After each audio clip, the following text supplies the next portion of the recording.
오늘 하나님 말씀 출애굽기 29장 38절에서 46절. 하나님 말씀 출애굽기 29장 38절부터 46절. 우리 한 목소리로 하나님 말씀 같이 읽겠습니다. 시작. 내가 제단 위에 드릴 것은 이러하니라.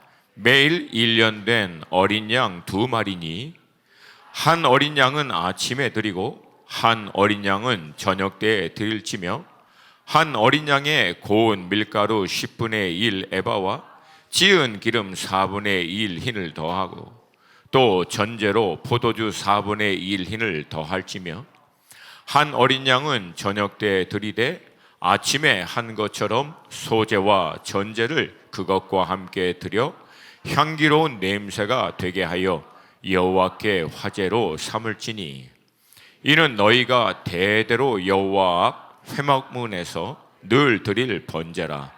내가 거기서 너희와 만나고 내게 말하리라. 내가 거기서 이스라엘 자손을 만나리니 내 영광으로 말미암아 회막이 거룩하게 될지라. 내가 그 회막과 제단을 거룩하게 하며 아론과 그의 아들들도 거룩하게 하여 내게 제사장 직분을 행하게 하며 내가 이스라엘 자손 중에 거하여 그들의 하나님이 되리니 그들은 내가 그들의 하나님 여호와로서 그들 중에 거하려고 그들을 애굽 땅에서 인도하여 낸 줄을 알리라. 나는 그들의 하나님 여호와니라. 아멘. 아멘. 지난 금요일 나눈 것 같이 여호와 하나님께서 택하신 이스라엘 백성들에게 원하는 그 한 가지는 이스라엘 백성들 가운데 거하시고 그들과 동행하시는 것입니다. 우리가 하나님을 만나고 하나님과 동행하는 것을 원하는 것보다 하나님이 우리와 만나고 우리와 동행하기를 더 원하시는 줄로 믿습니다. 그러면 자연스러운 질문은 도대체 하나님은 왜 우리와 만나고 또 우리와 동행하기를 원하시는가입니다. 가장 간단한 성경적인 대답은 하나님이 우리를 하나님의 형상, 하나님의 모습으로 창조하신 이유에 있습니다. 하나님께서는 우리를 하나님과 똑같은 인격적인 존재로서 하나님과 인격적인 교제를 나눌 수 있도록 창조하셨고 영적인 존재로서 영이신 하나님과 영적인 교통을 할 수 있도록 그리고 인격적인 또 영적인 이 교통을 통해서 하나님과 궁극적으로는 동행할 수 있는 존재로 우리를 창조하여 주신 줄로 믿습니다. 에덴 동산에서도 하나님이 동산에 거닐다라고 기록되어 있고요. 우리가 알던 대로 에녹도 하나님과 동행하였고 노아도 하나님과 동행하였고 믿음의 조상인 아브라함도 여호와의 말씀을 쫓아 감으로 하나님과 동행하는 여정을 가졌으며 그 이후에 그들의 후손인 이삭, 야곱 동일하게 그랬고요. 신약 시대에 와서도 모든 하나님의 사람들은 성령 하나님의 말씀과 인도하심에 따라 하나님의 임재 안에 거하고 하나님의 임재와 동행했다라고 성경은 기록하고 있습니다. 이것이 하나님이 사람을 다른 모든 피조물과 구별하여 창조하신 이유인 줄로 믿습니다. 그렇다면 하나님과 동행하는 삶의 열매, 하나님과 동행하는 삶의 어떤 결과가 무엇인가? 이에 대한 성경적인 가장 간단한 대답은요, 하나님을 알게 됩니다. 구약에 있는 말씀대로 표현하면 하나님을 아는 지식에서 자라가게 됩니다. 그리고 하나님을 알 때 비로소 피조물인 우리 자신의 정체성, 우리의 존재적 의미를 이해하게 되고 자신의 존재가 정확하게 누구인가를 이해될 때 비로소 우리는 무엇을 위해서 우리가 존재하고 살아야 되는 목적, 삶의 목적적인 의미도 그 안에서 온전히 발견할 수 있게 됩니다. 세상의 모든 이론들, 철학, 학문, 사상, 학문, 종교들 총동원해서 아무리 살펴봐도요, 이 부분에서 정확하게, 명확하게 정의를 내리고 있는 문헌과 기록은 단 한 군데도 없습니다. 오직 성경 안에서만 우리의 존재론적 의미와 또 우리의 목적론적 의미를 하나님과 그 창조의 질서와 원리 안에서 정확하게 기록하고 있습니다. 사도 바울의 고백입니다. 빌립보서 3장 7절부터 9절 우리 한 목소리로 같이 읽습니다. 시작. 그러나 무엇이든지 내게 유익하던 것을 내가 그리스도를 위하여 다 해로 여길 뿐더러 또한 모든 것을 해로 여김은 내 주 그리스도 예수를 아는 지식이 가장 고상하기 때문이라. 내가 그를 위하여 모든 것을 잃어버리고 배설물로 여김은 그리스도를 얻고 그 안에서 발견되려 함이니.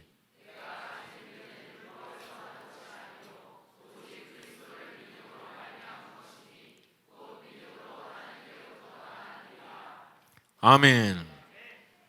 사도 바울은 그리스도를 얻었다, I gain Christ 그렇게 얘기합니다. 즉 그리스도를 아는 데서 자라가다가 그리스도가 자기 안에 있는 개인적 내적인 확신을 통하여 온전함, 충만함에 이르렀다라고 하는 뜻이에요. 그 결과 그리스도를 온전히 얻은 것 안에서 그리스도가 내 안에 계신 것에 대한 확신으로 말미암아 자기를 알게 하는 거예요. 그 안에서 발견된 자기의 자신, 어떠한 것이 아니라 하나님의 은혜로 말미암아 의롭다함을 받아 이 의롭다함을 받은 자녀됨으로 이제 하나님과 소통할 수 있는 자신. 할렐루야, 할렐루야. 이게 여러분과 저의 정체성인 줄로 믿습니다. 그렇다면 반대로 하나님과 동행할 수도 없고 또 하나님을 알 수도 없도록 방해하는 것은 무엇인가? 이에 대한 성경적인 대답은 간단합니다. 바로 죄입니다. 죄가 우리 가운데 행하는 일은 딱 하나입니다. 하나님과의 분리예요. 너무 복잡하게 생각하지 마세요. 죄가 이런 거 잘못 저런 잘못, 물론 그런 거 다양한 모습으로 나타나지만 결정적으로 죄가 우리 가운데 행하는 일은 딱 하나입니다. 하나님과 우리 사이를 분리시켜요. 하나님과 우리 사이를 딱 분리되면 나타나는 첫 번째 현상, 하나님이 누구신지를 모릅니다.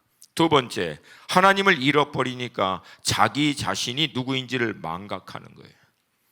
자기의 존재가 어떤 존재인지를 정확하게 이해하지 못하고 망각하다 보니까 어떻게 됩니까? 자기의 존재답게 살지 못하는 거예요. 원래 하나님이 창조하신 인간으로서의 모습을 잊어버린 거죠. 그러니까 영이 아닌 육으로 살아버리는 거예요. 하나님은 우리를 영으로 만들었는데 영적인 존재여서 영이신 하나님과 교통할 수 있는 존재로 만들었지만 영이신 하나님과 분리되고 나서 영적인 자신의 정체성을 잃어버리니까 남은 건 육분이 없는 거예요. 그래서 육신이 되었다라고 표현하고 있는 거예요. 여러분과 저는 영적인 존재인 줄로 믿습니다. 육이 된 사람들은요, 근데 자기의 존재적 의미를 뭐라고 어떻게든 그것을 증명을 해야 되니까 그들이 만든 게 이제 빅뱅 티어리 해서 우주 가운데 뱅, 그것도 겁나게 빅, 이름이 멋있지 않아요. 굉장히 단순한 이름입니다.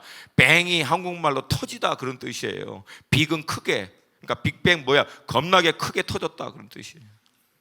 그렇게 터졌는데 거기 가운데 증명도 할 수 없고 알 수도 없는 어마어마한 작용을 절대 측량할 수 없는 수십억 년을 통과해서 먼지가 모여서 지구가 되고 어쩌다가 뭐가 어떻게 돼가지고 물이 생기고, 화성에서 왜 물을 그렇게 찾으려고 난리인지 알겠죠.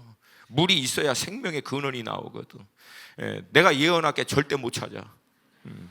그러니까 물에서 또 가장 원시적인 그 단백질 아메바가 나오고, 그 아메바에서 눈깔 나오고 앞다리 나오고 뒷다리 나오고, 어느 날 아메바가 섰다가 땅으로 올라왔다가 나무 타고 올라가니까 원숭이가 됐다. 이게 그래서 우리 조상은 원숭이다. 여러분의 조상은 원숭이십니다. 말이 안 되잖아요. 사실 여러분, 진화론을 과학적인 관점에서 들어가더라도 이거 믿으려면 어마어마한 믿음이 필요합니다. 우리가 믿고 있는 창조의 믿음보다도 내가 보기에는 거의 100배가 대충 잡아도. 근데 사람들은 이거를 100배라고, 이거를 진리라고 얘기하고 있는 그런 이론을 내놓으면서 그들이 궁극적으로 추구하고자 하는 거, 여러분 모든 인류가 궁극적으로 추구하는 건 딱 하나입니다. 행복이에요. 행복해지고 싶어 하는 거예요. 그러면서 모든 윤리, 도덕 이런 것들을 발전시키면 인간이 궁극적으로 꿈꾸는 유토피아, 모든 사람이 행복해질 수 있는 새로운 세상을 만들 수 있다라고 주장하고, 기술과 과학을 통해서 인간의 한계인 생명의 한계를 뛰어넘고 그걸 통해서 인간에게 많은 제한적인 문제들을 해결할 수 있다고 얘기하지만, 물론 그것들을 통해서 잠시 쾌락을 누리고 풍성함과 편리한 삶을 누리는 것 같지만, 여러분, 행복은 안식에서 옵니다. 샬롬에서 와요. 그러니까 행복은 어느 날 그냥 뚝 떨어지는 게 아니라, 행복하다라고 하는 것을 우리 사람이 비로소 느낄 수 있는 조건이 있어요. 그건 뭐냐면 안식이에요. 샬롬. 그러니까 쉽게 얘기해서 이제 됐다. 이게 돼야만 궁극적인 행복을 누릴 수 있게 되는 거거든요. 근데 여러분, 이 샬롬을 인간은 누리지를 못합니다. 그래서 오히려 이 시대가 지나면 지날수록 더 불안해하고 심리적인 스트레스, 정신적인 질환, 혼란 이런 것들을 해결하지 못하니까 결국은 궁극적인 극단적인 방법을 선택해서 마약하고 비정상적인 성적인 쾌락 추구하고 도피적인 가상 공간에 갇혀 있고, 아니면 본인도 이해하지 못하는 말도 안 되는 이론과 논리들을 전개하면서 본인들이 얘기하면서도 헷갈려. 다 열거하자면은 끝을 이룰 수가 없어요. 여러분, 그런데 성경은 딱 간단하게 인류가 진정으로 행복하고 참 안식 가운데 들어갈 수 있는 길을 제시합니다. 죄의 문제를 해결받아 창조주 하나님께로 돌아가는 겁니다. 할렐루야, 할렐루야. 근데 이제 문제는, 우리 인간은 우리의 죄의 문제를 스스로 해결할 수 없다라고 하는 거예요. 우리의 죄의 문제를 스스로 해결할 수 없으니까 하나님께로 돌아갈 수 있는 길도 사실상 우리에게는 막혀 있기 때문에, 이것을 신학자들은 어떻게 보면은 이 절대적 한계, 절대적 좌절, 낭망, 소망이 없는 거예요. 왜? 해결할 방법이 없어요, 인간 스스로는. 그래서 여러분, 하나님은요, 우리 인간이 해결할 수 없기 때문에 하나님이 해결할 수 있는 길을 우리를 위해서 일방적으로 열어주신 줄로 믿습니다. 그리고 그 하나님께 나아갈 수 있는 길을 다 이루시고 난 다음에 우리 가운데 알게 해주셨는데, 이 알게 해주시는 사건을 계시라고 얘기합니다. 하나님이 하나님의 것을 우리가 알 수 있도록 나타내시고 말씀하시는 사건인 줄로 믿습니다. 그리고 이 계시의 완성이 곧 예수 그리스도시며, 구약에 있는 모든 이 제사는 바로 장차 오셔서 우리의 대제사장이 되셔서 단 한 번의 완전한 제사를 통하여 의롭다함을 받아 모든 인류가 아버지께 나아갈 수 있는 길을 예수님께서 열어주신 예표가 이 구약의 모든 제사인 줄로 믿습니다. 오늘 본문은 이렇게 오실 메시아를 예표하고 있는 제사의 예식을 통해서 이스라엘 공동체가 어떻게 하나님께 나아갈 수 있는지에 대한 구체적인 길을 상세하게 말씀해 주는 본문입니다. 근데 여러분, 이 제사는요, 이스라엘이 애굽에서 이제 나왔기 때문에 하나님이 궁여지책으로 만들어준 게 아니라, 사실 이 제사의 제도는 인류가 타락할 때부터 이미 하나님께서 타락한 인류가 하나님께 나올 수 있는 길을 하나님이 일방적으로 열어주신 거예요. 아담과 하와가 하나님께 죄를 짓자 에덴 동산에선 쫓겨난 건 맞아요. 그러나 그렇게 쫓겨났다고 해서 끊어진 게 아니라 끊어질 수밖에 없어요, 사실은. 그럼에도 불구하고 그들이 여전히 하나님께 다시 나아갈 수 있는 길을 하나님이 열어주신 게 제사의 제도라는 거예요. 그래서 아담과 하와의 두 아들인 가인과 아벨이 제사를 통해서 하나님께 나아간 겁니다. 근데 안타깝게도 이 아벨은 온전한 제사를 통해서 하나님께 나아감으로 하나님이 그 제사를 받았는데, 가인은 이 온전한 제사를 드리지 못함으로 말미암아 하나님이 그 제사를 받지 못합니다. 근데 결국 자기의 이 제사의 문제를 돌아보는 것 대신 가인은 해결책을 어디서 찾냐면 더 온전한 제사를 드리는 아벨이라고 하는 존재를 없애버리면 하나님이 자기의 제사를 받을 거라고 생각한 거예요. 이게 여러분 모든 죄의 관점입니다. 죄의 관점은 간단합니다. 맞는 사람을 없애버리는 거예요. 맞는 방법을 없애버리는 거예요. 죄는 결국은. 감사하게도 하나님께서는 그들의 또 후손인 셋을 통해서, 셋은 태어났는데 둘째 형은 뭐 죽고 첫 번째 형은 없어져 버리고 뭐 완전히 이제 막 콩가루 집안이죠. 근데 결국은 이 셋이 깨달은 거예요. 결혼해서 아들을 낳고 뭐라고 이름을 지었냐면 에나시라는 뜻이에요. 깨지기 쉬운, 상하기 쉬운, 참으로 연약한. 그리고 그 아들을 낳고 난 다음에 셋이 비로소 여호와의 이름을 부릅니다. 제사를 쌓고. 왜? 여호와 하나님 외에는 우리에겐 대안이 없다는 거예요. 하나님께 나아가지 않고는 우리의 모든 근본적인 문제는 해결이 안 된다는 거예요. 창세기 4장 26절 함께 읽습니다. 시작. 셋도 아들을 낳고 그의 이름을 에노스라 하였으며 그때 사람들이 비로소 여호와의 이름을 불렀더라. 아멘. 그동안은 불렀다는 거예요? 안 불렀다는 거예요? 안 부른 거예요. 근데 셋이 비로소 깨달은 거예요. 하나님이 아니면, 하나님께 돌아가지 않으면, 하나님께 접붙여지지 않으면 사람에게는 소망이 있다 없다? 없다는 거예요. 안타깝게도 여러분, 가인과 그 이후의 후손은 정확하게 나눕니다. 가인은 그러므로 여호와 앞을 떠나 나갔다고 나와요. 여호와의 앞을 떠나서 나가 스스로 성을 쌓고 그 성 안으로 들어갑니다. 그리고 그 성 안에 들어가 있는 가인의 모든 모습은 두 가지로 나타납니다. 극도의 외로움, 극도의 두려움. 두 가지예요. 그러니까 여러분, 인류는 이 외로움과 두려움의 문제를 해결하는 것이 사실 인류의 모든 발전의 양상이에요. 요거 두 가지 해결하려고. 근데 여러분, 이 외로움과 두려움을 해결할 수 있는 가장 쉬운 방법은 뭐예요? 하나님께로 돌아가는 거예요. 할렐루야. 하나님께로 돌아가는 순간 하나님께서 우리에게 주시는 말씀이 뭐라? You're not alone. 너는 혼자가 아니다. 내가 너와 함께 한다. 왜? 그게 누가 간절히 원하는 거였어? 알고 보니까 하나님이 원하시는 거예요. 우리와 함께 하는 거를 하나님이 원하신 거예요. 돌아가는 순간 하나님이 얘기하는 거야. 이제부터는 너는 절대 혼자가 아니야. 내가 너와 함께 할 거야. 할렐루야. 하나님께 돌아가는 순간 뭐가 떠나는 거예요? 두려움이 떠나고 비로소 우리가 원했던 샬롬, 하나님의 임재 안에 거하는 영의 상태가 샬롬입니다. 하나님의 임재 안에 거하는 영의 상태가 비로소 평강이라는 거예요. 그리고 그 평강이 이루어질 때 우리 심령의 깊은 곳에서 진정한 기쁨의 샘이 터져나오게 될 줄로 믿습니다. 할렐루야. 근데 여러분, 여기서 우리가 눈여겨봐야 할 것이 있는데, 그것은 뭐냐면 구약의 제사의 제도도, 또 이 제사가 가리키는 예수님을 믿고 구원을 받아 아버지 하나님께 나아가는 이 모든 예배의 길도 여러분 하나님이 정하십니다. 하나님의 나라에 들어갈 수 있는, 하나님께 돌이킬 수 있는 유일한 길을요 하나님이 정하신 거예요. 여러분, 우리가 믿고 있는 진리와 종교의 구분점을 잘 이해하셔야 돼요.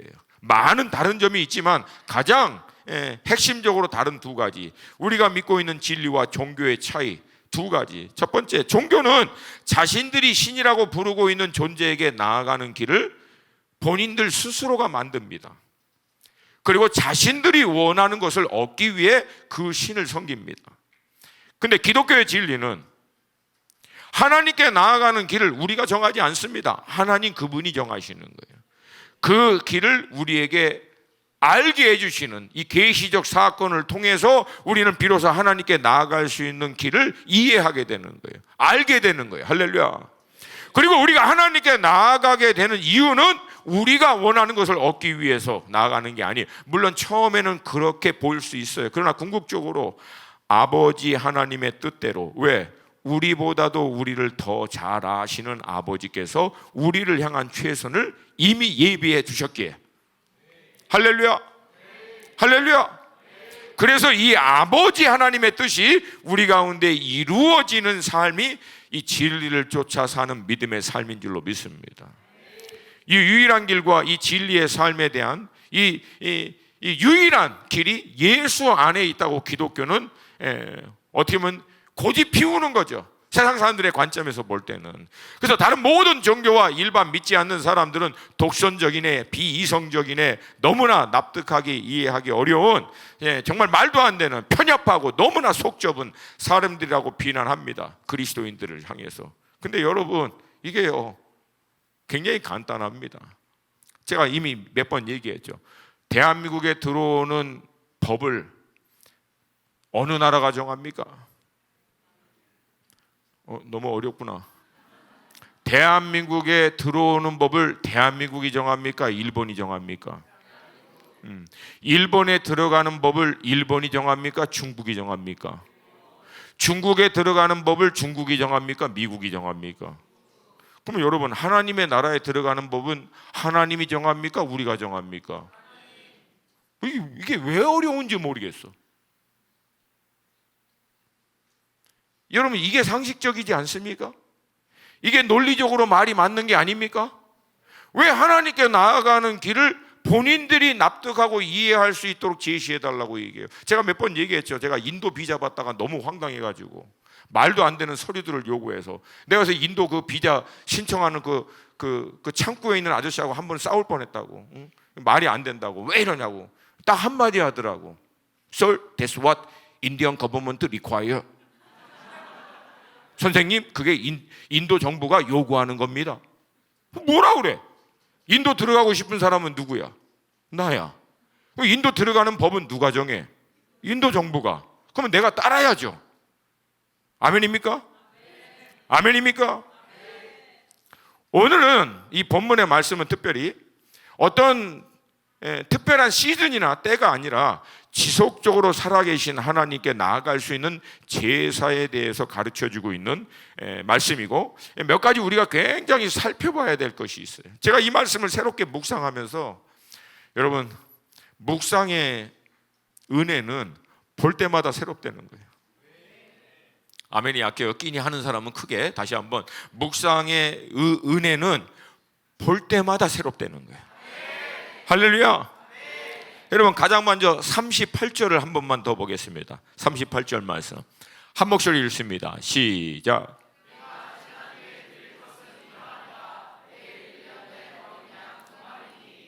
아멘.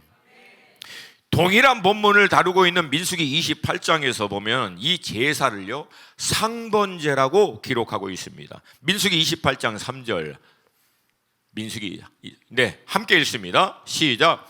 또 그들에게 이르라, 너희가 여호와께 드릴 화제는 이러하니 1년 되고 흠없는 순양을 매일 2번씩 상번제로 드리되. 여러분, 제가 아시다시피 이제 한국에서는 별로 이렇게 공부하고 가깝지는 않고 미국에 일찍 가서 이 한문 표기의 이 단어들은 좀, 그래서 저는 상번제 그래가지고 이게 상중하구나.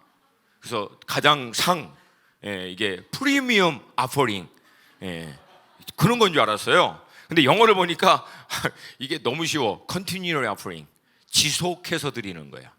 멈추지 말고 지속해서 하나님께 드리는 제사를 의미한다라고 하는 거예요. 자, 그 다음 39절을 한번 볼게요. 39절 말씀 같이 한번 보겠습니다. 시작. 한 어린 양은 아침에 드리고 한 어린 양은 저녁 때에 드릴지며.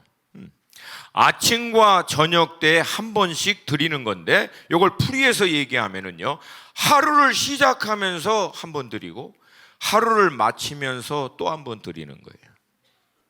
그러니까 제사를 드림으로 이스라엘 공동체는 하루를 시작하고요, 제사를 드림으로 이스라엘 공동체는 하루를 맞추는 거예요. 따라오시죠? 그러니까 이스라엘 백성들에게 하루의 시작과 끝을 무엇이 결정한다? 제사가 결정하는 거예요. 할렐루야. 다음은 40절과 41절 함께 읽습니다. 시작. 한 어린 양에 고운 밀가루 10분의 1 에바와 지은 기름 4분의 1 흰을 더하고 또 전제로 포도주 4분의 1을 더할지며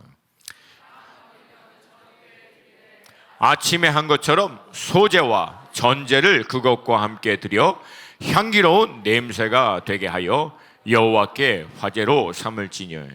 아멘.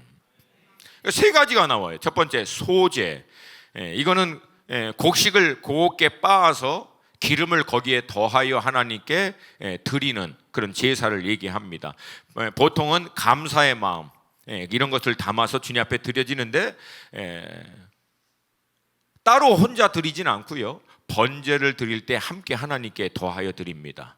전제는 보통 이 전제가 되다라고 하는 것, 사도 바울이 디모데 후서에서 표현한 대로 이거는 붓는 거예요. 보통 포도주를 이렇게 부어서 번제와 함께 드리는 제사를 전제라고 얘기합니다. 마지막으로 앞서 설명한 대로 1년 된 흠 없는 어린 양을 태워서 드리는 이 번제를 얘기합니다. 그러니까 여러분, 하루를 시작하면서 하루를 마치면서 이 제사를 계속 날마다 드리는 거예요. 그러니까 이 제사의 의미는 이스라엘 백성들에게 간단합니다. 하나님과 하루를 함께 시작하고 하나님과 하루를 마칠 때까지 이 제사가 하나님과 동행하는 것을 나타내는 거예요. 아멘. 근데 이거를 어떻게 하라? 상번제, 멈추지 말고 지속하라. 다른 말로 하면 하나님과 동행하는 것이 멈추지 않게 하라. 여러분, 이 제사가 이제 신약 시대에 와서는 우리의 소제와 전제 그리고 번제가 되신 예수 그리스도를 나타냄을 잘 알 수 있습니다. 예수님은요, 이 모든 제사를 자신의 몸으로 단 한 번에 완전한 제사를 드림으로 하나님께 나아갈 수 있는 길을 우리 가운데 열어 주신 줄로 믿습니다. 히브리서 10장 11절과 14절, 이건 약간 좀 선포하는 마음으로 큰 목소리로 같이 읽습니다. 시작.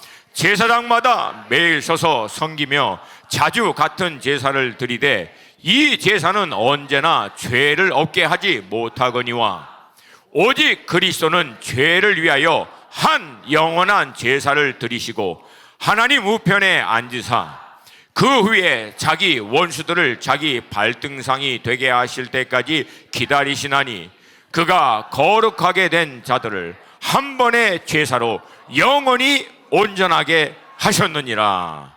아멘. 14절 한 번만 더. 시작.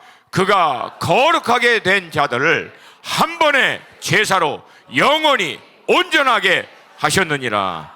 아멘. 좌우에 계신 분하고 당신은 영원히 온전하게 되셨습니다.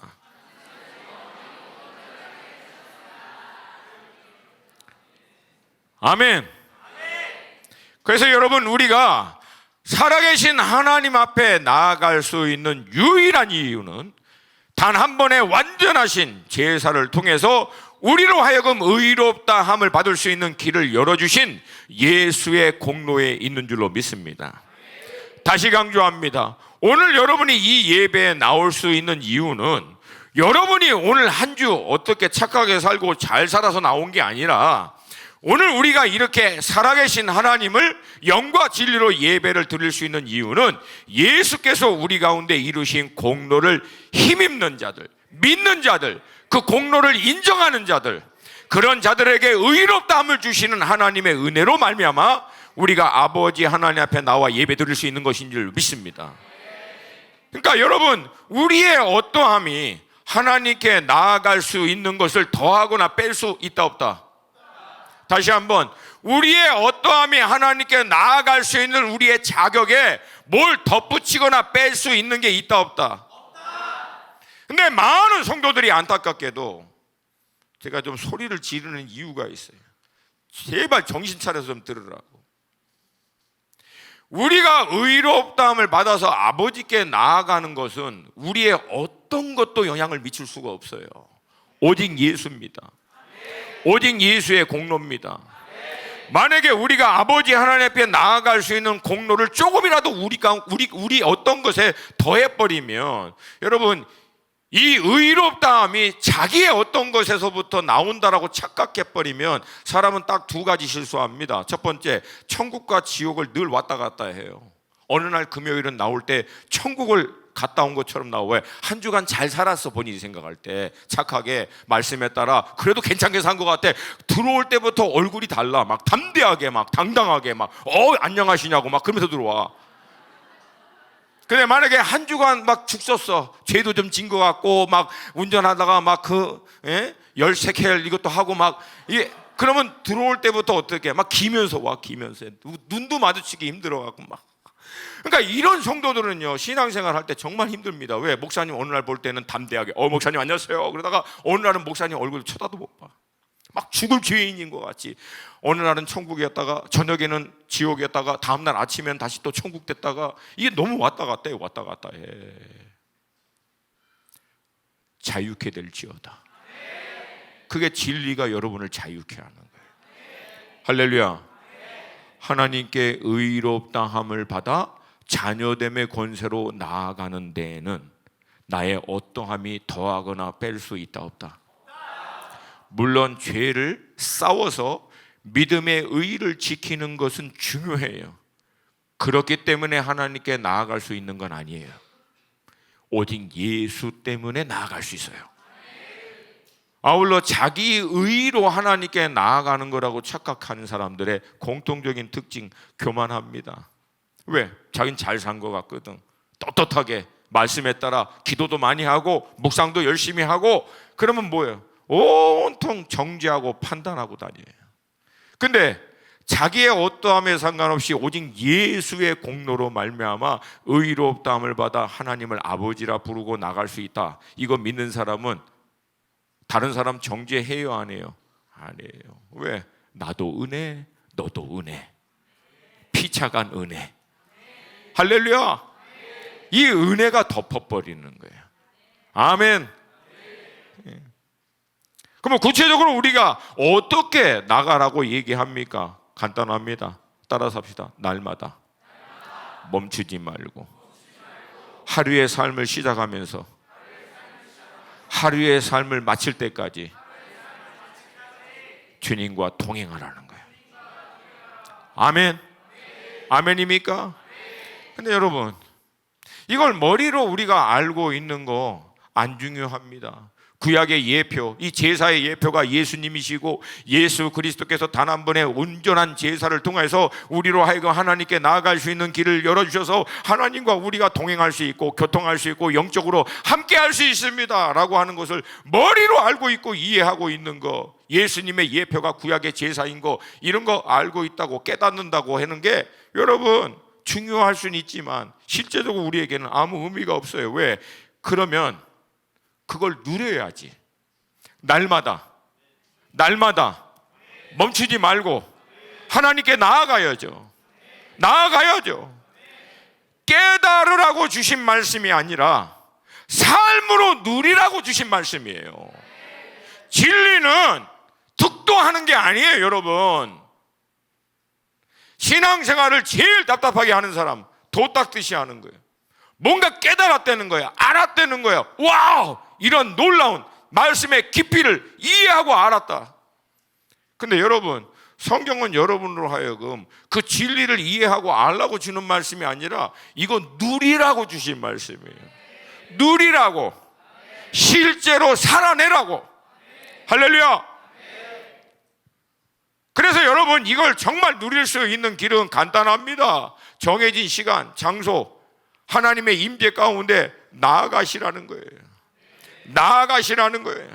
가장 중요합니다. 시간과 장소를 정해놓고 살아계신 하나님과 영적으로 인격적으로 교통할 수 있는 자리를 말씀이 됐던 기도가 됐던 예배가 됐던 하나님의 그 임재 가운데 머물 수 있는 시간 가운데 나아가라는 거예요. 두 번째는 그렇게 그 시간과 장소 안에서 하나님의 임재와 하나님과 영적으로 인격적으로 소통하는 그 시간에서 나올 때 제발 거기서 제한시키지 말고 삶의 실제적인 자리에까지 연장을 시키라는 거예요.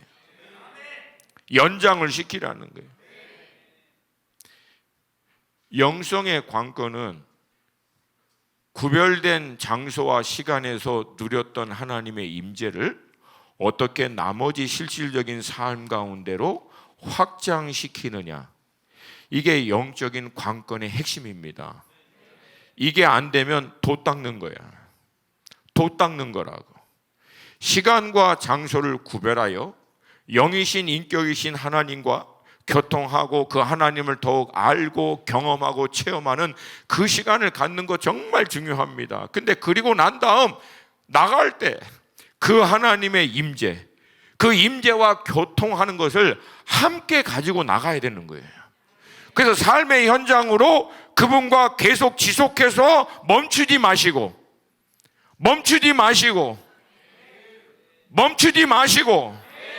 할렐루야. 그럼 어떻게 하면 되냐? 간단해요, 여러분. 나가시면서 계속 주님 함께 하여 주시옵소서, 주님 인도하여 주시옵소서, 주님 말씀하여 주시옵소서, 주님 알게 하여 주시옵소서, 주님 당신을 더 원합니다. 성령님 함께 하여 주시옵소서, 기름 부어 주시옵소서, 내 눈을 열어보게 하시옵소서, 깨달아 알게 하여 주시옵소서. 무시로 교통하는 거예요. 무시로. 그게 아침과 저녁에 지속해서 제사를 드리라고 하는 의미라는 거예요. 하루의 삶을 시작하면서 하루의 삶을 마칠 때까지.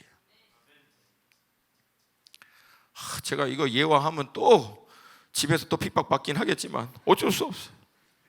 저희 사모는 침대에 딱 누우면서 주님 감사합니다 그리고 누워요.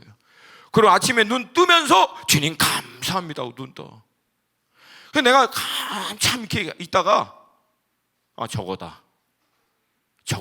나는 하나 더 더했어요.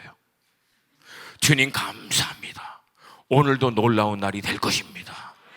주님 감사합니다, 오늘도 놀라운 날이었습니다. 할렐루야. 그러면 여러분은 어떻게 하면 돼? 빨리 지혜로운 사람 어떻게 하면 돼? 거기에 하나 또 더해. 할렐루야. 할렐루야. 그러면 어떻게 하면 돼요? 빨리. 주님 감사합니다, 오늘 놀라운 날입니다. 내일도 놀라운 날이 될 것입니다. 할렐루야. 할렐루야. 막 계시가 임하네 지금. 예? 끊임없이 소통하는 거예요. 짜증나고 힘들고 어려울 때마다. 제가 지난주에 그 주일날 어디 집회 갔잖아요. 제가 신경 쓰고 있는 그 공동체예요. 근데 그 한 주간 준비하는데 제 영이 굉장히 날카롭더라고. 거칠어져요. 쉽게 표현하면 뭐 다른 말로 뭐라고 표현하면 굉장히 그 날카롭고 예민하고 부정적인 생각, 그리고 막 느낌이 좀 까탈스럽다,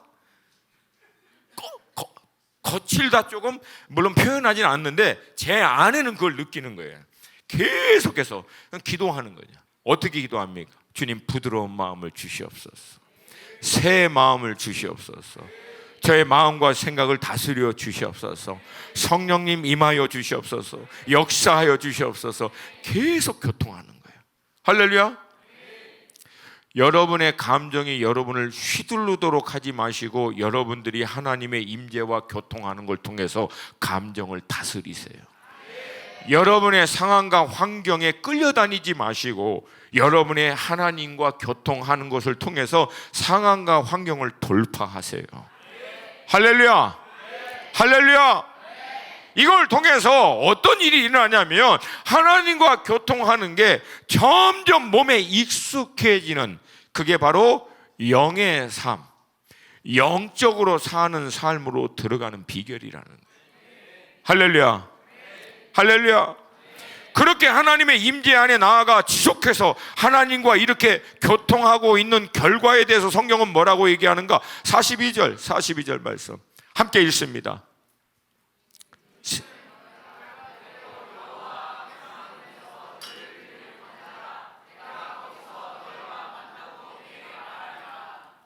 아멘. 아멘.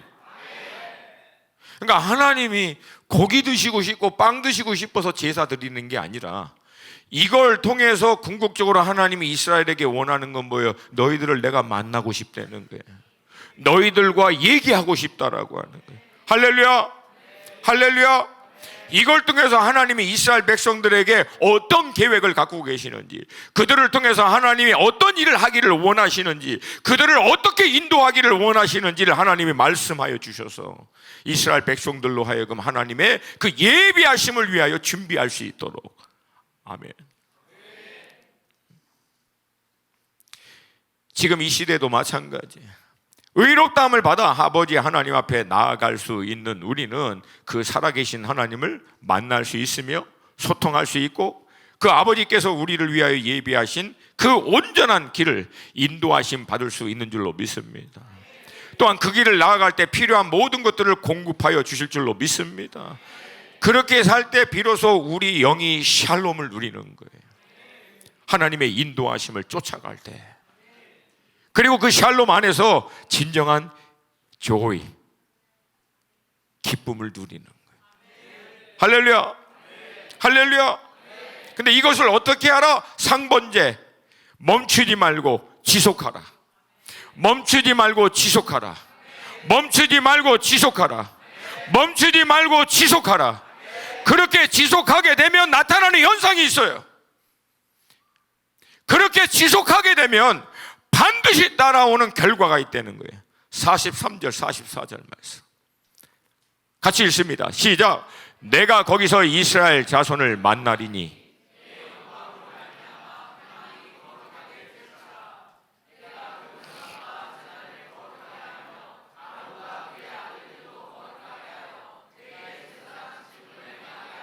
아멘. 여러분, 이 두 구절 안에서 반복적으로 나오는 단어가 뭡니까? 거룩하게 하며, 거룩하게 하며, 거룩하게 하며. 다른 말은 무슨 뜻이에요? 하나님 앞에 구별되도록 한다는 거예요. 풀어서 얘기하면 원래 하나님이 의도했던 모습으로 회복시키겠다고. 원래 영이신 하나님과 영적으로 교통할 수 있는, 원래 인격이신 하나님과 인격적으로 교통할 수 있는 모습을 통하여 원래 하나님이 원했던 뭐예요? 하나님과 동행할 수 있는 자들로 우리를 회복시키는 거예요. 원래 그 모습으로. 할렐루야, 할렐루야. 이 구별됨이, 이 거룩게 회복됨이 비로소 우리가 누구인지에 대한 정체성을 나타낸다라고 하는 거예요. 그리고 여러분, 이 구별됨은요, 우리 개인의 삶 가운데 제한되지 않습니다. 이 구별됨을 가지고 여러분이 가는 삶의 자리마다 구별된 여러분을 통해서 그 자리가, 그 사람들이 다시금 구별됩니다. 원래 하나님이 원했던 모습으로 회복되기 시작하는 거예요. 할렐루야, 할렐루야. 근데 반대로 이 구별됨을 놓쳐버리면 영적인 인격적인 하나님과의 교통을 통해서 지속적인 상번제와 같이 하나님과 하루를 시작하고 마치는 가운데 끊임없이 교통하는 것들이 멈춰져 버려서 영적인 인격적인 교통이 하나님과 안 돼 버리면 어떻게 됩니까? 여러분, 우리가 누군지를 잃어버려요. 우리 자신이 누군지를, 하나님이 누구신지를 잃어버린다는 거예요. 제가 이전에도 말씀드렸죠. 뉴욕 타임즈의 그 베스트셀러였던 그 이민진 작가가 썼던 빠칭코라고 하는 그 책 안에서 자신의 조선인이라고 하는 이 정체성에 대한 색깔과 이 모습을 명확하게 드러내지 않을 때 일본이라고 하는 사회에 동화되어 살 때 핍박은 없고 성공하고 풍요롭게 살 수 있는 삶은 누릴 수 있겠지만 상대적으로 자기가 조선인이라는 이 정체성은 점점 희미해지고 없어져 버리는 거예요. 반대로 일본이라고 하는 새로운 사회 안에서 자신의 조선인이라고 하는 이 색깔과 정체성을 명확하게 드러내면 드러낼수록 핍박과 어려움과 차별은 있게 되죠. 근데 그 차별과 핍박이 오히려 자기의 정체성을 무너뜨리는 게 아니라 자기의 그 정체성을 더 또렷또렷하게 나타낸다. 그리스도인으로서의 우리의 모습, 그리스도인으로서의 우리의 색깔을 영이신 하나님과 교통함으로 나는 하늘에 속한 자이고 영적인 사람이고 하나님의 나라의 유업을 이어받을 수 있는 사람이라고 하는 자신의 정체성의 모습과 색깔이 분명할수록 핍박받을 수 있죠. 어려울 수 있죠. 그러나 오히려 그걸 통해서 내가 누구인지는 더 명확해진다는 거예요. 내가 어디에 속했다라고 하는 것은 더 분명하다는 거예요. 할렐루야. 할렐루야. 우리의 완전하신 대제사장이신 예수 그리스도를 통해 의롭다함을 받은 자녀로 날마다 하루의 삶을 시작하며 마칠 때까지 예수의 공로를 의지하여 하나님 앞에 나아가 그분과 지속해서 동행할 때 하나님은 우리의 삶 가운데 우리가 예상할 수도 없는 가장 좋은 것을 우리의 삶을 위해서 예비하시고 실제적으로 공급하시고 역사하여 주실 줄로 믿습니다. 그런 삶에 대한 마지막 결론을 46절이 다음과 같이 얘기합니다. 46절 한 목소리 같이 읽습니다. 시작. 그들은 내가 그들의 하나님 여호와로서 그들 중에 거하려고 그들을 애굽 땅에서 인도하여 낸 줄을 알리라. 나는 그들의 하나님 여호와니라. 아멘. 본문 그냥 두시고 이걸 두 가지로 나눌 수 있어요. 가장 먼저는 중간 빼고 앞머리와 끝부분만 얘기하면 그들은 내가 그들의 하나님 여호와이신 것을 알리라. 이하다. 알게 될 것이다. 중간 부분은 그들 중에 거하려고 그들을 애굽 땅에서 인도하여 낸 여호와. 그러니까 두 가지를 얘기하고, 첫 번째 하나님이 누구이신지를 알고, 두 번째 그 하나님이 이스라엘 백성들을 위해서 행하신 일이 무엇인지를 알게 될 것이다. 근데 특별히 여기서 하나님이요, 하나님 당신의 이름을 여호와라고 얘기합니다. 여호와, 이게 히브리 말로 야훼라고 하는, 그러니까 하나님의 고유명사예요. 이스라엘이 부르는 하나님, 그러니까 알라, 부처, 그런 식으로 유대인들은 하나님, 신을 뭐라고 불렀냐면 야훼, 여호와. 우리 하나님의 이름은 야훼, 여호와 하나님이시라. 근데 이 이름이 너무나 거룩한 이름이니까 유대인들은 이걸 함부로 부르질 못하고 앞에 머리 글자만 따서 아도나이라고 하는 이름으로 대체해서 부릅니다. 그래서 여러분, 우리 그 크리스찬들이 그래도 성진 예루살렘에 가가지고 막 거기서 찬양할 때 가끔가다 막 야훼, 야훼 막 그렇게 이름 부르면은 이 유대인들, 특별히 이 전통적인 유대인, 막 여기 옆에 머리 따시고 막 이렇게 모자 쓰 이런 분들은 막 너무 놀래가지고 막 저 이방의 개가, 저 지옥의 땔감들이 감히 거룩하신 우리 하나님의 이름을 저렇게 막 진짜 놀래요. 어떤 분은 막 뭐랄까 심기가 불편한 것을 노골적으로 드러내더라고요. 막 그 히브리 말로 막 뭐라고 하는데 욕하는 것 같아, 내 생각에는. 예. 근데 우리는 여러분 야훼, 야훼 괜찮아. 왜? 우리 아버지야. 야훼, 야훼. 할렐루야, 할렐루야. 왜? 우리에게는 아버지의 이름을 부를 수 있는 자녀됨의 권세가 있기 때문에. 물론 여호와의 이름을 함부로 경건하지 못하도록 부르는 것은 우리가 주의해야겠지만, 여러분, 우리가 아버지의 이름을 부르고 그 앞에 담대히 나아가는 데 있어서는 제한받지 않는 줄로 믿습니다. 아멘. 자, 그러면 이 야훼의 어원적 의미는 무엇인가? 스스로 있는 자입니다. 영어로 I am who I am. 그러니까 여러분, 우리가 알다시피 모세가 이제 떨기나무 가운데, 이제 불꽃 가운데 계시는 여호와 하나님 앞에 나아가서 하나님의 말씀을 듣습니다. 그리고 하나님께 물어요. 아니, 나를 보냈는데 만약에 이스라엘 백성들이 네가 보낸 하나님의 이름이 뭐냐고 하면 내가 뭐라고 얘기합니까? 하나님의 이름을 뭐라고 얘기하면 됩니까? 그때 하나님이 얘기하시는 거예요. I am who I am. 나는 스스로 있는 자다. 근데 이게 그냥 멋있게 표현한 거고, 문자적 의미는 나는 나야. 그러니까 하나님 이름이 뭐, 하나님이 누구시야? 나는 나야. 왜 그럴까? 피조 세계에 그 어떤 것을 갖다 붙여도 하나님이라고 하는 분을 나타낼 수 있는, 담아낼 수 있는 것이 있다 없다? 없다는 거예요. 그거 안 돼요, 설명이. 하나님 뭐라고 설명하겠어? 제가 여러분에게 얘기했잖아요. 하나님의 이름은 이 피조 세계에 있는 어떤 것으로 설명이 안 돼요. 이게 담아내지도 못하고, 하다못해 하늘의 천상의 그 예배 현장 가운데 경험하고 온 많은 선지자들이 천상의 예배의 장면들을 기록하고 있는데, 제가 얘기했잖아요. 요한계시록도 보면 천국이 어떤 모습, 금은방 금 깔려 있고 막 보석 붙어 있고, 그러면 천국에 정말 금으로 깔려있고 보석 붙어있냐? 그럴 수도 있어요. 부인하지는 않습니다. 근데 왜 그렇게 묘사했는가? 이 땅에 가장 가치 있는 것으로 천국에 있는 아름다움을 표현하려고 하니까 결국은 천국이 금은방이 될 수밖에 없다는 거야. 근데 그것도 그냥 하나님이 선포해서 만드신 건데, 그런 하나님을 누구세요라고 물어보면 하나님 뭐라고 설명해? 나야. 안 돼. 근데 이 하나님의 스스로 있는 자에 대해서 다음과 같이 하나님이 얘기합니다. 출애굽기 3장 13절 14절 말씀 같이 읽습니다. 시작. 모세가 하나님께 아뢰되 내가 이스라엘 자손에게 가서 이르기를 너희의 조상의 하나님이 나를 너희에게 보내셨다 하면 그들이 내게 묻기를 그의 이름이 무엇이냐 하리니 내가 무엇이라고 그들에게 말하리이까?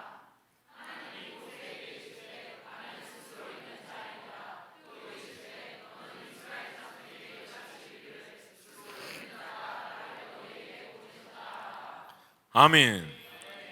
그리고 이어서 하나님은요, 스스로 있는 자의 이름을 15절에서 설명해 줍니다. 15절 말씀 시작.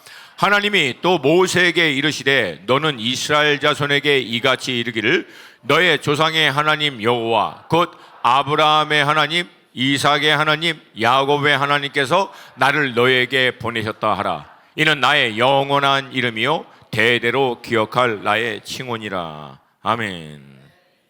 자, 스스로 있는 자의 이름은 여호와. 근데 이 여호와 하나님의 이름을 15절에서는 뭐라고 설명하냐면 아브라함의 하나님, 이삭의 하나님, 야곱의 하나님. 근데 정리해 볼게요. 하나님은 스스로 있는 자입니다. 스스로 있는 자라고 하는 이 이름의 이름은 여호와, 야훼라고 하는 거예요. 근데 이 야훼 하나님의 이름을 15절에서는 아브라함의 하나님, 이삭의 하나님, 그리고 야곱의 하나님으로 설명합니다. 자, 그러면 아브라함의 하나님, 이삭의 하나님, 야곱의 하나님, 이 이름의 의미는 무엇일까요? 흔히 우리가 얘기할 때 아브라함의 하나님, 이삭의 하나님, 야곱의 하나님, 신실하신 하나님이에요. 약속하신 언약을 변개치 아니하시고 아브라함에게 했던 대로, 이삭에게 했던 대로, 야곱에게 했던 대로 반드시 이루시는 하나님. 할렐루야. 그래서 하나님은 야곱의 때도 그랬고, 아브라함 때도 그랬고, 이삭 때도 그랬고, 야곱 때도 그러시고, 이전에도 그러셨고, 지금도 그러시고, 앞으로도 영원히 그러실 분. 한결같은 분, 변함이 없으신 분, 반드시 약속과 예언의 말씀을 성취하시는 하나님. 그게 야훼 하나님이라고 하는 스스로 있는 하나님. 그래서 이 하나님을 우리는 뭐라고 그래? 전능자라고 부릅니다. 알파와 오메가라고 부릅니다. 좋으신 하나님, 선하신 하나님, 완전하신 하나님, 실수가 없으신 하나님, 불가능이 없으신 하나님, 변개치 아니하신 하나님, 회전하는 그림자도 없으신 하나님, 모든 것을 가능케 하시는 하나님. 신약에 있는 말씀대로 모든 것을 합력하여 선을 이루시는 하나님. 이분이 우리의 아버지 하나님이신 줄로 믿습니다. 그리고 우리는 그 아버지 하나님께서 그의 아들 예수 그리스도의 핏값을 주시고 구속하여 값을 지불하여 건져내다, 그런 뜻이에요. 건져내서 하나님의 자녀 삼아주신, 정확한 언어는 양자 삼아주신, 예수의 핏값을 지불해서 죄악과 사망에서 건져내서 이제부터 너는 내 딸이야, 내 아들이야 해주신 하나님의 나라의 유업을 이어받을 자녀인 것을 믿습니다.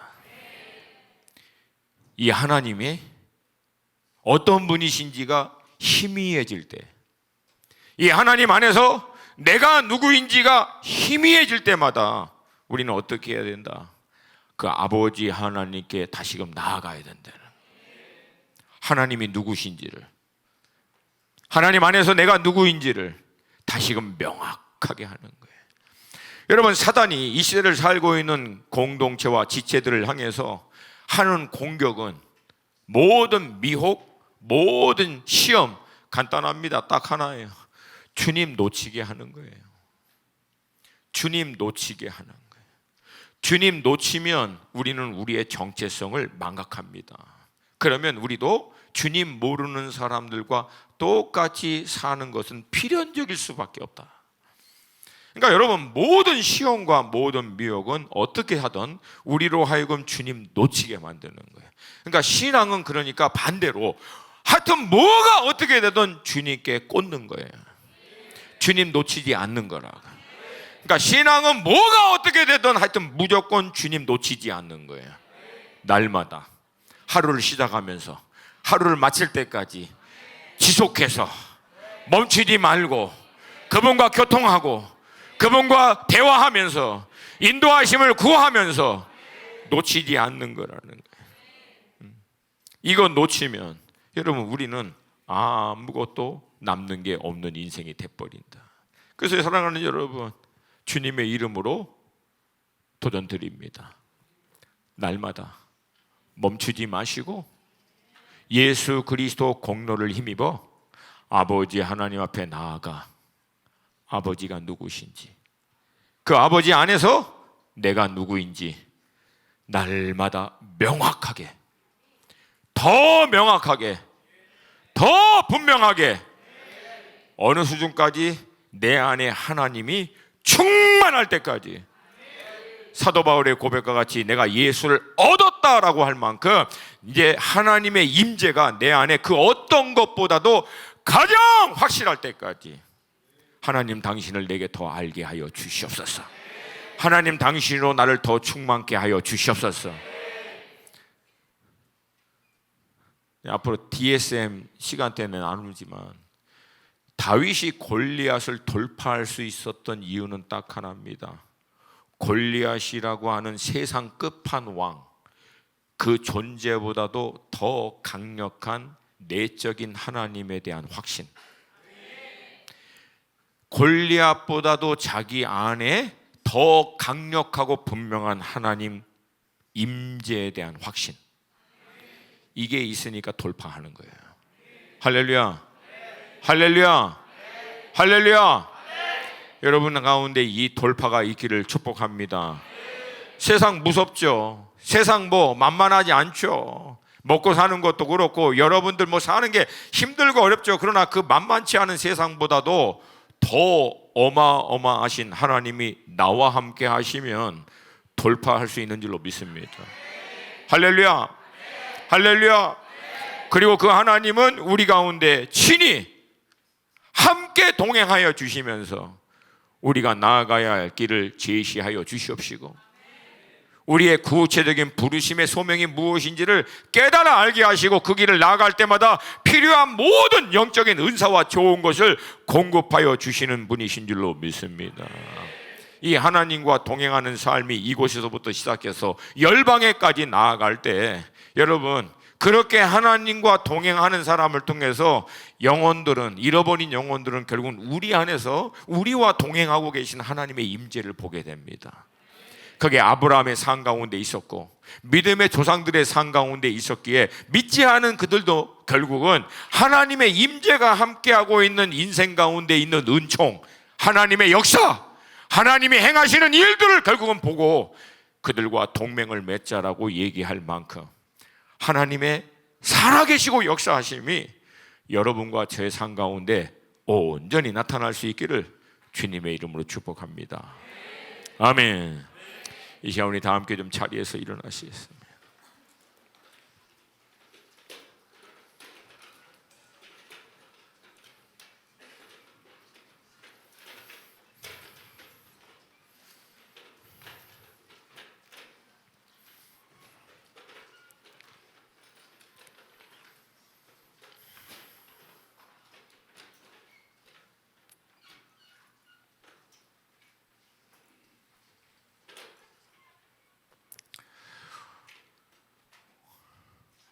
오랫동안 이 영적인 훈련들을 해보다 보니까 우리한테는 두 가지가 꼭 필요합니다.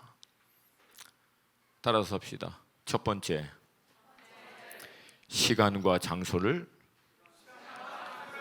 구별하여 하나님 앞에 나아가라. 이것도 안 되면 나머지는 끝납니다. 이거 안 되는데 나머지는, 여러분 이거 안 돼도 여러분 살 수 있어요. 육으로는 살 수 있어요. 혼으로는 살 수 있습니다. 그러면 여러분 종교 생활 할 거예요. 영적인 생활 절대 못 합니다. 그러니까 여러분이 영의 사람이 되려면 영이신 하나님과 날마다 지속해서 하루의 시작과 끝날 때까지 소통하는 거, 공급받는 거, 연결하는 거 외에 다른 방법이 있다 없다? 없어요. 다시 말씀드립니다. 사랑하는 성도 여러분, 금요 예배를 통해서 여러분 은혜 받은 거 정말 중요해요. 근데 더 중요한 것은 여러분 날마다 삶에서 하루를 시작하고 마칠 때 시간하고 장소를 구별해서 하나님과 영적으로 교통하는 시간을 반드시 확보해야 합니다. 반드시 확보해야 합니다. 저는 성도 여러분에게 여러분의 24시간 가운데 1시간만 투자하라고 얘기하고 싶어요. 성도님들은 24시간이 영의 삶이 되기 위해서 1시간만 투자하세요. 할렐루야, 할렐루야. 우리 사역자들과 간사들, 또한 우리 진장님과 셀장님, 그렇죠? 평신도도 1시간인데 셀장님은 1시간보다 조금은 더 하셔야겠죠. 셀장님들은 다 순교하셨나? 셀장님들은 1시간은 조금 더 하셔야겠죠. 예, 약해요. 다시 한번 조금 1시간은 조금 더 해야 하셔야겠죠. 아멘. 예, 제가 특별히 지난주에 계속 생각이 났는데 얘기를 못 해버렸어요. 그래서 내가 지금 공공장소이긴 하지만 여기서 그냥 얘기할게요. 우리 사역자들, 여러분은 미니멈 2시간이에요. 제발, 제발, 제발 부탁드립니다. 영적인 사역자 되려면 여러분 2시간은 주님 앞에 머물러야 돼요. 1시간 기도, 30분 묵상, 30분 말씀 읽는 거, 2시간 미니멈이에요. 정신 차리고 들으세요, 제발. 사역자들은. 내가 따로 원래 얘기해야 되는데 요즘엔 돌아서면 까먹어요. 돌아서면 까먹어. 우리 진장님들은 사역자보다도 신앙의 연륜이 조금 더 많으시니까 진장님들 조금만 더. 할렐루야.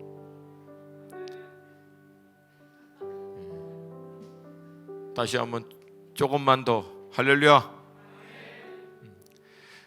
예, 맞습니다. 전 여러분에게 부담 드리는 거예요. 근데 이 작은 부담이 여러분의 영을 살립니다.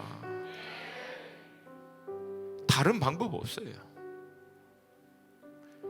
그리고 두 번째가 있어요. 그렇게 그 시간과 장소에서 주님과 깊은 교통을 하고 난 다음 거기서 주님의 임재를 두고 나오지 마시고 제발 주님 됐습니다, 수고하셨습니다, 이제 거기서 쉬세요 하고 나가시지 마시고 제발 그 주님의 임재와 함께 이제 동행하세요. 어떻게? 주님 도와주세요. 주님 인도해 주시옵소서. 주님 제게 은혜 부어 주셔야겠습니다. 성령의 기름 부으심으로 임하여 주시옵소서. 무시로 계속 교통하는 거예요. 할렐루야, 할렐루야. 여러분 정말 죄송해요. 정신 차리고 들으셔야 돼요. 내 영이, 내 마음과 생각과 중심이 누구와 교통하느냐가 여러분 인생을 결정합니다. 누구와 교통하고 있느냐가 여러분 인생을 결정합니다.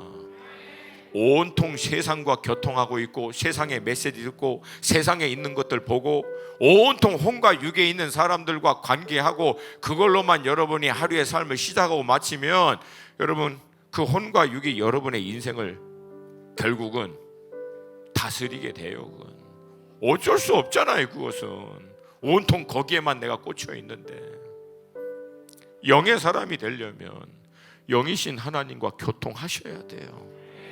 무시로 깨어서 때로 안 될 때는 내 영혼아 깨어날지어다. 하나님을 바라볼지어다. 제가 오래전에 우리 선교사님한테 들은 거예요. 본인이 이제 직접 얘기한 거니까. 나름대로 베테랑 선교사고 그 나라 언어로 막 이렇게 이제 사역도 막 할 수 있는 분인데, 근데 그 나라가 워낙에 이 에티켓이나 뭐 이런 것들이 없고 막무가내고 하니까 가끔가다는 이 선교사님도 막 화가 난 거예요. 근데 이게 이제 쌓이고 쌓이다가 어느 날 터져버린 거예요. 택시기사가 자기가 거기서 십몇 년을 넘게 살았는데도 바가지 요금도 말도 안 되게 씌우는 거예요. 그래갖고 그것 때문에 막 싸우는데 나중에는 막 욕하고 막, 그러니까 이분이 이제 전문 용어로 뚜껑이 열린 거예요. 그래서 그냥 똑같이 현지인과 현지의 그 능숙한 언어로 현지인들과 같이 막 육두 문자 써가면서 막 하다가 나중에는 막 그냥 열받아갖고 택시 사이드 미러를 발로 차면서 막 뭐라고 했더니 이제 현지인이 막 그 놀래가지고 무서워가지고 막, 그러고 그냥 확실하게 다시는 그렇게 바가지를 못 씌우게 딱 하고 가벼운 마음으로 집에 딱 돌아와서 앉아서 소파에 있는데 갑자기 내 안에서 자기 안에서 갑자기 자기 자아가 스스로 자기에게 물어보더래. 너는 누구니? 너는 여기서 뭐 하고 있니? 소스라치게 놀란 거야. 나는 누구지? 나 여기서 왜 이렇게 살지? 깨달은 거야. 왜? 연결이 안 되니까 어느 순간 자기가 누군지 정체성이 흐릿흐릿해지다 보니까 현지인하고 똑같이 말하고 혈기왕성하게 사이드 미러 발로 차버리고 싸이다. 혼과 육은 시원한데 알고 보니까 영이 주무시고 계신 자신을 발견합니다. 그 자리에서 무릎 꿇고 다시 기도하면서 회개하면서, 하나님, 나 누굽니까? 나 여기서 내가 왜 살고 있습니까? 여러분 누구세요? 여러분 이 땅에 왜 살고 계십니까? 이거 분명하려면 하나님께 연결하세요. 하나님께 연결하세요. 이거 놓치면 우리 내가 누군지도 무엇을 위해서 이 땅에 사는 자인지도 놓쳐버리고 하나님을 모르고 자기 정체성도 모르고 방황하고 있는 세상 사람들과 똑같이 작은 이익 때문에, 손해보는 것 때문에, 불편한 것 때문에, 이것 때문에 세상 사람들하고 똑같이 싸우는, 아웅다웅하는 우리 자신을 발견할 수밖에 없다라고 하는 거예요. 물론 우리 중에 어느 누구도 완전하지 않아요. 저도 그런 부분에서 참 부끄러운 것도 많이 있어요. 근데 지금도 싸우고 있는 거예요. 놓치지 않으려고. 하나님, 나 누굽니까?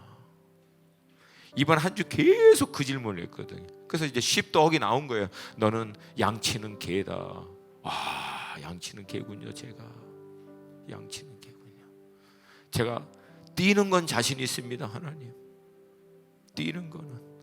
근데 뛰되 목자이신 주님 놓치지 않고 뛰게 하여 주시옵소서.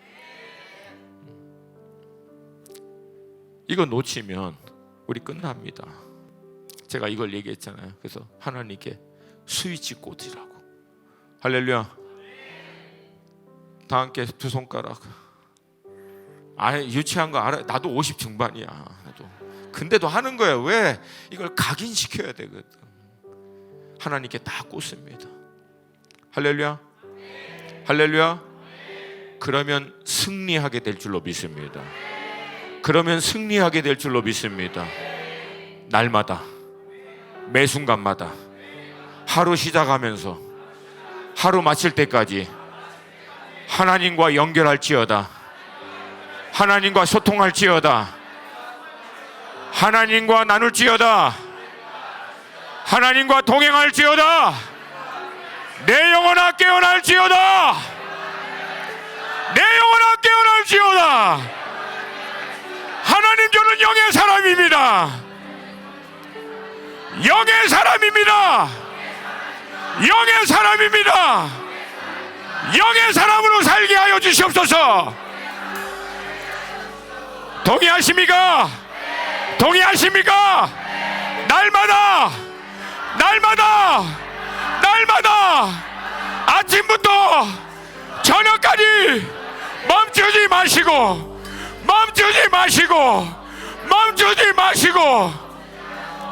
하나님과 동행하시는 여러분과 제가 되기를 원합니다. 그런 우리를 통하여 하나님의 임재가 나타나게 될 것이고 하나님의 영광이 나타나게 될 줄로 믿습니다. 이 시간 우리 두 손 들고 주님의 이름 세 번 부르고 한 가지만 위해 기도합니다. 영의 사람 되게 하여 주시옵소서. 영이신 하나님과 연결되게 하여 주시옵소서. 하나님과 무시로 교통하게 하여 주시옵소서. 하나님과 동행하는 삶이 되게 하여 주시옵소서. 주님의 이름 세 번 부르고 기도합니다. 주여, 주여, 주여.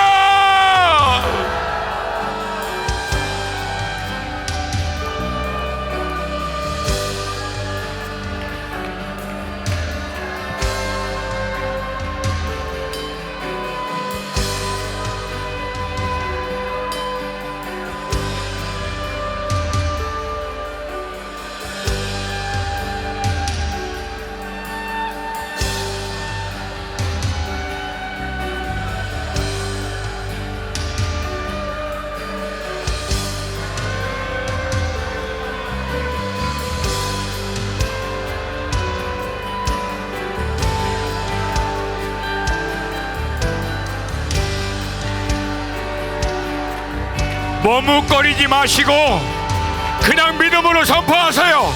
하나님, 나는 영의 사람입니다. 살아계신 하나님과 교통하는 사람입니다. 하나님의 나라의 유업을 이을 자입니다. 무시로 내 영이 깨어있게 하여 주시옵시고 영이신 하나님과 소통하는 자 되게 하시고 하나님과 동행하는 사람 되게 하여 주시옵소서. 주님의 이름 한 번만 더 부릅니다. 주여,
성령의 새바람을 불어주셔서 우리의 영이 호련히 깨어나게 하여 주시옵소서.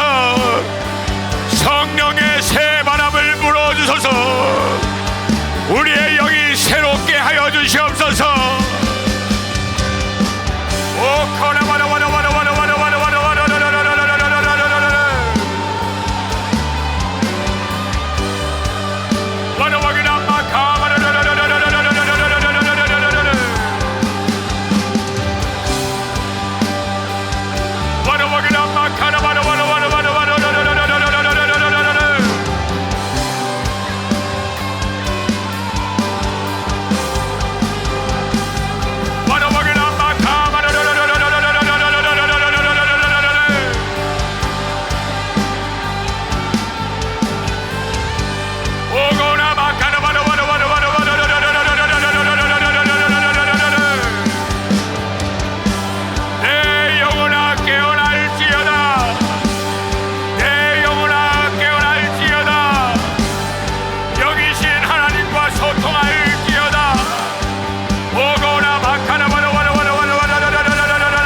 사랑하는 수원 하나 식구 여러분, 생각을 멈추세요. 지금은 혼의 시간이 아니고 영의 시간입니다.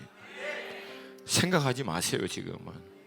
지금은 혼은 계속 생각하게, 논리적으로, 이론적으로, 합리적으로. 근데 지금은 그 시간이 아니에요. 그러니까 여러분, 이때는 여러분의 생각을 공백화시키라고 그랬잖아요. 멈추라고 잠깐. 물론 우리에게 하나님이 지정의식을 준 것은 이거를 사고하고 생각하고 논리적으로 전개하는 거 필요해요. 근데 지금은 그 시간이 아니라는 거예요. 영이신 하나님과 영이 도킹하는 시간이라. 우리 영이 하나님과 뻥 뚫리는 시간이라고. 제가 유치하지만 쉽게 표현하는 거예요. 그래서 영적인 하나님의 것이 공급되도록 하는 시간. 근데 생각을 해버리면 이걸 자꾸만 제한해. 내가 갖고 있는 합리적인, 논리적인 내 생각으로 영의 하나님의 역사를 제한해버려요. 여러분, 하나님은 우리의 논리와 합리 안에 제한돼요, 안 돼요? 하나님의 이름도 우리의 논리와 합리로 표현이 돼요, 안 돼요? 그러니까 그걸 멈추라고, 제발. 지금은. 그리고 지금은 믿음으로 선포하셔야 돼요. 그냥 내 영혼아 깨어날지어다. 하나님, 내 영이 하나님과 연결되기를 원합니다. 영이신 하나님의 새 바람을 부어 주시옵소서. 새로운 기름 부으심으로 역사하여 주시옵소서. 내 영혼이 하나님과 온전히 연합되기를 원합니다. 영적인 자녀를 위하여 예비하신 하늘의 신령한 것과 모든 은사들 기름 부으심으로 임하여 주시옵소서. 역사하여 주시옵소서. 내 영이 원합니다. 내 영이 갈급합니다. 성령님 역사하여 주시옵소서. 주님의 이름 한 번만 더불어 기도합니다.